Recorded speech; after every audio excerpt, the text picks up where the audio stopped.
Okey, baik. Saya veteran belakang.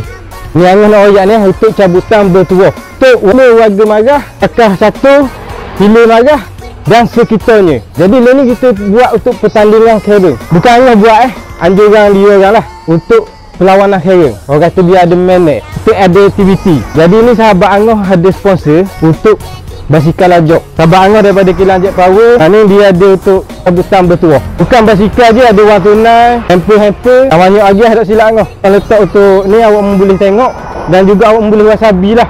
Tanya lebih detail lagi. Review sikit. Ni untuk cabutan bertuah Ni untuk cabutan bertuah. Walaupun spek dia standard, walaupun fork dia tinggi, tapi dia mari dengan spek full lajok. Ya, disc brake depan belakang, fork pun hidup rasa. Okey, fork pun hidup. Kalau ikut harga dia, kerah juga ke. Tapi angah nak royaknya untuk warga marah sekitarnya, kalau berminat, awak muas habis je ni. Angah letak ni. Betul dah. Ni. Saya terus dia.